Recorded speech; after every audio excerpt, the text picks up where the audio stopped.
to Good Morning Hebrew Home. I am your Tuesday host, David Pomeranz. It's my pleasure to be with you every Tuesday. Today, a little bit of a late start. We had some conflicting meetings, and much like live television, sometimes things go a little bit askew. So thank you for your patience, and thank you for watching on a grainy picture. That grainy picture will disappear hopefully within the next 2 days. David Finkelstein, who's off camera and heads up our IT and technology, has made the arrangements to have a better picture. So we look forward to being with you every day and even clearer going forward. As I start today, as my first show, a couple of people I want to thank who make this show possible. Allison, who you can't see, who's behind the camera, is, like many people here at the home, have taken on additional responsibilities during a very challenging time and done it with graciousness. You might see our staff doing different things than you used to. This is a reflection of that. We're helping with meals, we're helping with calls, and we're helping launch the Olivia Cohen Good Morning Hebrew Home show, of which I'm a small part. So, Allison, maybe you can just nod the camera up and down to signify that you got that. You also can't see Wendy Steinberg, who heads up our communications, who insisted that I talk about her. I didn't want to, but she decided that I had to talk about her today, which is a little unusual. But Wendy has been instrumental in this launch as well. She's making nasty faces behind the camera. Lisa Murray, who's done a wonderful job being part of this, has her own show on Thursdays. And please tune in for her shows. We're competing for guests now. So if you're stopped in the hall, if you're a resident, we're going to get to you when things are better in terms of this virus, so we can bring you down and enjoy your stories, because it's all for you and about you and your families. So we look forward to that. Meantime, we're just competing, much like David Letterman and Jay Leno used to do for guests, who got to who first. So I don't know who else anybody else has, but my first guest today you'll meet in a moment.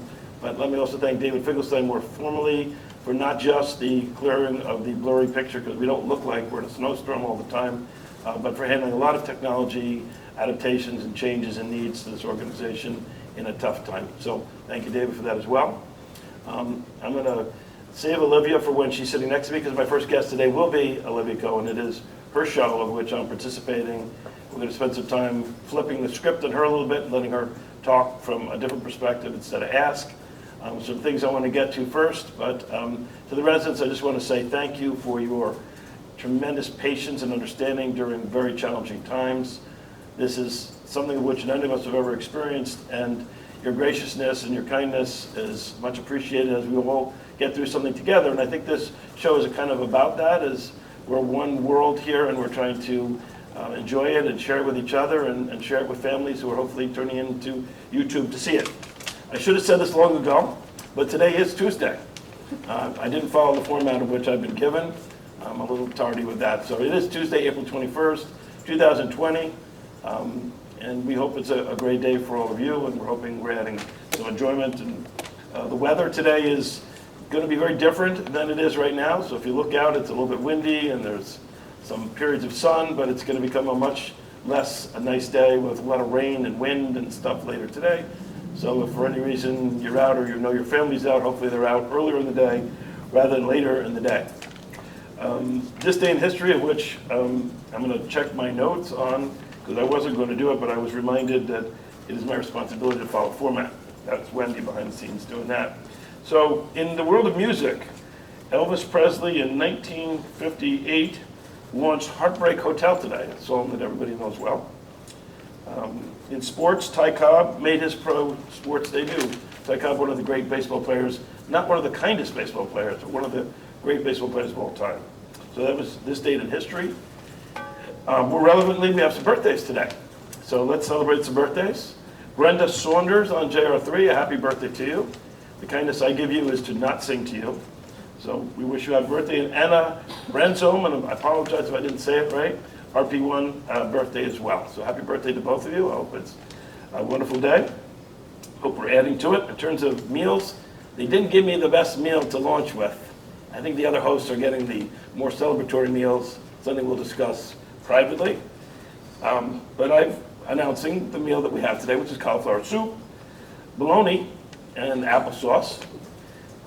I think it's going to be a special bologna, though. And for dinner, corn chowder, stuffed sole, Florentine, with ratatouille and jello. So I hope you enjoy your meals today, and I hope the day is a special one. I'm now going to invite on my first guest ever. You know her as your primary host. Olivia, please join me on set. Thank you. This feels like the hot seat. Yeah, it's going to get a little hotter. Great. So I had to do a little show prep for this, but let's start out, Olivia, because, kidding aside, and we like to kid a little bit, you and I, this is an exciting moment to have taken this on. A lot of people in organizations like ours are just trying to get through days, and here at the Hebrew Home, which is a different kind of organization, we're always looking to do things no matter what's going on. And your graciousness to take this on is an example of that. And maybe you could just tell us as an audience, because usually you're asking the questions, what does it mean to you? So at first, when you brought the idea to me, I was a little surprised because we were all in this moment of survival. And it was an idea that I think in other times would be like, absolutely yes, but during a pandemic, and now doing it, I understand why during a pandemic, this is one of the most important things that we could do, is bringing something to the Residents' Day, using the technology, using all of the means of all the people behind the scenes, all the different hosts, to highlight our staff, who are superstars, to also highlight our residents, who are superstars, and everyone having their moment to shine in something that is just 15 to 20 minutes. It has helped me find more meaning in my day as somebody who works in groups and connects, and this is a time of disconnection because it's scary. And so finding new ways to connect is what I feel like this show is all about, and especially just to give a moment of relief for everyone and just have a laugh. And I hope that that's what we do with the show. We'll get back to the show in a minute, but I'm guessing the field you chose is not an accident, just based on some of the answers. So maybe you could share with the audience a little bit about your background and what made you interested to get into this kind of field. So I'm a music therapist. I went to a performing arts high school. I've been singing and playing piano since I was 7 years old. And around the time in high school, when it came to pick colleges, everyone in my high school was going to Juilliard or a conservatory or something for performing, and I really wanted to share what I had with other people. And I went to a college fair, and I saw music therapy there. It was just listed as actually it was Malay College where I went, and it was just listed as a major, and I had no idea what it was. And my mom is a nurse and has worked in healthcare, and so I've always felt that need to want to help people. And when I heard about music therapy, it resonated with me so much to use music as a means to help other people. People think of music as something we like to listen to and put on. Dive in a bit on therapy, because it isn't just playing music, right? I mean, it has a much deeper and important purpose. So maybe you can just go just a little bit deeper inside there for us. Yeah, I think music is kind of just the tip of the iceberg, but there's so many ways to engage in music that can be therapeutic for people. As music therapists, we can use lyric analysis. That could just be reading a song and going through the lyrics and picking out words that are meaningful to you. It could be creating your own song. It can be improvising feelings, just using instruments and making sound. I think the other thing that we always think of is music. It has to be like a pre-composed song and something that has a verse, a chorus, a verse, an ending, a beginning. But we can get messy, and we can make whatever sounds come out of our body, whatever sounds come from instruments. And it's all about transformation and moving from point A to point B, or maybe staying in point A for a little bit, moving somewhere else and coming back. But there's so many ways to use music, and there's so many ways that music therapists use music and verbal skills within to provide the therapeutic benefits for their clients. So maybe you could just spend a minute here at the Hebrew Home talking about the different avenues you use for music here. We have people that are suffering from memory impairment. You have people that are at the end of life. I mean, talk about how you apply it differently here in this environment for our residents. So I think a lot of music therapists the idea of music therapy may look different in different settings, but it's especially different with older adults. And I think this, at the Hebrew home, the way that our music therapists work is from using music in the moment. So we're not so much focused on the aspect of making sure you know the day and where you are. We're going to go with you musically wherever you are. So if there's a song from your past that comes up, we're going to go with you there, and we're going to help connect you to those memories and those feelings. So a lot of it's reminiscence, songs from the past. A lot of it is improvisation, where we are just using music, making sounds to help the residents move feelings, and movement also is so great to engage, especially for residents who have cognitive, differing cognitive abilities, to be able to connect more to their body. I think that is so important as your memory loss comes about. Connecting to the body is so important, and music and singing are one of the two top ways to do that. Now, it's always been interesting to me to see that people that aren't able to engage in conversations can draw on music, and oftentimes, in our memory impairment situations, people are able to sing lyrics and enjoy songs. It's quite a powerful modality to use, and an important one that you've chosen. Let's get back to the show for a second, because how much time are we okay on time? Let's get back to the show for a second. So, as you think about this over the period of time, how do you envision it impacting residents? Do you envision them looking at, like somebody would watch a Good Morning America to get their basic information, to get entertainment? How do you envision people consuming this new program that you've created? I think I'm the next Savannah Guthrie, See how it goes. Contract negotiations have begun. She walks a little differently down the hall. That's for another show.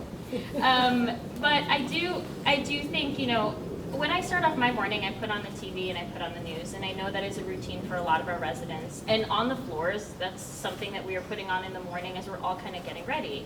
But a lot of that isn't connected to the community here and inside here. And a lot of times you can feel disconnected from the outside world.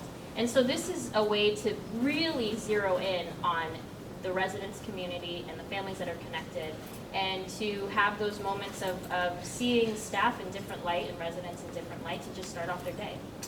Do you see this as a great opportunity for people to learn more about each other, to draw on the history of our residents? Talk a little bit about what you hope to bring out of your various audiences. You have the staff that are walking around, you have the residents. How do you figure you can draw and pull that out? Yeah, I have to say that even as host in the last 2 episodes we have, I have learned something new about each guest that we've had on here. So I think that is going to be translated across the TVs as well. It's an opportunity when you're sitting here to just have a moment to talk and share with another person. And what comes from that is going to be things that we're not used to in the same context of, what happens in our everyday. So I think as staff professionals here for many years, and our colleagues relate to it too, when we learn about our residents and all they have accomplished, it's kind of neat to see the body of work that people have created over their 60, 70, 80, 90 years of life, and hopefully we can bring that and share that. Do you look forward to that as an opportunity? I do. I look forward to seeing all the many things that that come up from this. It kind of feels like, where can we go from here? But there's so much that we can share, that staff can share, that residents can share. And again, in the 15 to 20 minutes, you can just have like a moment to share with somebody that can be so profound. So as we get to know you a little bit, you shared a little bit about your education and why you chose it. Anything you'd like to share with the audience that would help them to know something about you that's personal to you? As we talk about icebreakers, and we talk about ways to have people get to know each other better, to tell something that's important to them, a sports team they follow, something they did special in their life. Is there something you'd like to share with the audience today that would help people when they see you to understand something different and unusual about something you like? So I think not everybody knows this, but those who are very close to me may know this, that I am a big animal lover. I love animals, and for some reason, my whole life, animals I have just come to me, and I've rescued them. I have a bird that I've rescued, and I've rescued many cats, and so animals are really, really close to me. I'm hoping to do an animal show here on our. And you do have animals that are here. We do have a pet therapy program. We have birds and fish and things. Yes, and we have many birds, and I always try to visit them as much as possible during this time. I feel like connecting with animals is a great way to have those friendly visits. Well, I think unfortunately our time has gone. It goes very quickly, and I'm getting the, time to wrap it up. It really flew by. But on a serious note, much thanks to you for taking this on. You didn't just take it on, you've made it something more than it could have been. Larry wrote a beautiful theme song, much like theme songs in shows you hear. Once you hear it more and more, you like it even more all the time. Mm-hmm. And I look forward to watching and to seeing what you bring out of your guests as much as you share it. I think there's a great excitement and opportunity to help people to enjoy our world here in a whole new way. So thank you. Thank you for having me. Thank everybody else for watching through the snowstorm. We look forward to a clear picture later in the week, and have a great day.